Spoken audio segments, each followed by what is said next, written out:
চর্যাপদের যেই পদটি করার চেষ্টা করছি সেই পদটি আমি কোনোদিনই করি নাই আমার কণ্ঠে। চর্যাপদের 44 নম্বর পদ। আমাদের কিশোরগঞ্জে কয় 44, 44 সবাই বুঝে না, আর কিছু কিছু মা বোনেরা কয় 40-এর উপরে চাই। তো সেই পদটাই করব। আসলে ভালোবাসা এমন একটা জিনিস আমরা নিজেরাই কিন্তু তৈরি করে নিতে হবে।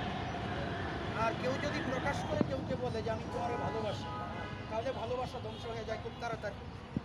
তারপরেও একটি কথা আছে, আমার নবী করিম সাল্লাল্লাহু আলাইহি ওয়াসাল্লামের বিবি ছিলেন 14 জন, মতান্তরে 13 জন বা 14 জন।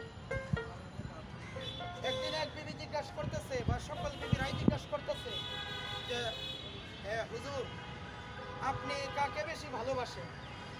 তো নবী তো করছে একটা কায়দা। এখন যদি একজন রে কয় তোমারে বেশি ভালোবাসি, তাহলে আরেকজনের মনে কষ্ট করে। আরেকজনকে যদি বলে আমার কে বেশি ভালোবাসে, তাহলে আরেকজনের মনে কষ্ট করে। বা তোমাকে ভালোবাসি বলতেই পারতেছে না হুজুর। তখন কইল এই কথাটার জবাব আগামীকালকে দিব, আজকে দেব। তো কি করলেন আমার রাসূল? জয়জন বিবি ওইটা খেজুর কিনে আনলেন বাজার থেকে গিয়ে। আইনা রাত্রিবেলা প্রথমে বিবির ঘরে গেছে, গিয়া কই যে একটা খেজুর তোমারে দিলাম, তোমারই বেশি ভালোবাসি, তুমি কারো কাছে কইবা। এরপরে গেল আরেক ঘরে, গিয়া আরেকটি খেজুর তোমারে দিলাম, মানে এখানে যে বলছে একটি খেজুরই তোমারে দিলাম, তোমারে বেশি ভালোবাসি, তুমি কারো কাছে বলবা না। এইভাবে দিতে দিতে দিতে দিতে ততজন বিবিরেই এতটা খেজুর দিলেন। পরের দিনের বেলা বিবিরা আবার আসছে সামনে, হুজুর বলতে হইব আজকে আপনি কারে ভালোবাসেন। তখন নবী কয় গত রাত্রে একটা খেজুর যারে দিচ্ছি তারই বেশি ভালোবাসে, বলতে হয় নাই। তাহলে আমি মনে করি আমাদের গুরুজি ডক্টর সাইমন জাকারিয়া, তিনি আমরা সকলকেই ভালোবাসেন, কিন্তু নাম ধরে যদি বলে আমি তোমারে বেশি ভালোবাসি, কারো না কারো মনে প্রতিনিধিত্ব থাকতে পারে। সবার প্রতি ভালোবাসা থাকবে এবং রইল। আমি গানটি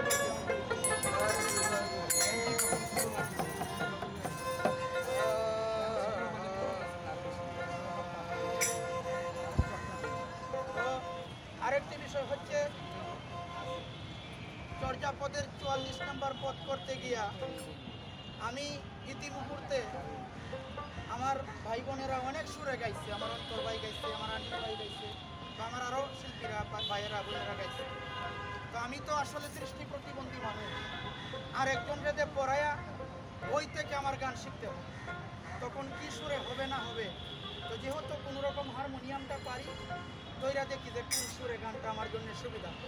আমিও কিন্তু নতুন সুর করার চেষ্টা করি, এই জন্য কেউ ভুল ধরার চেষ্টা করবেন না, বেদবি নেবেন না, এই হইল কথা।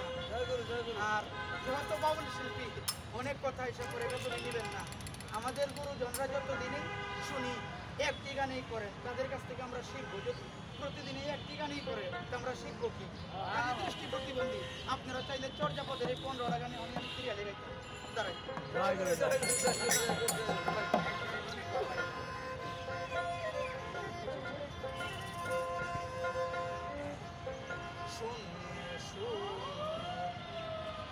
যখন মিলিত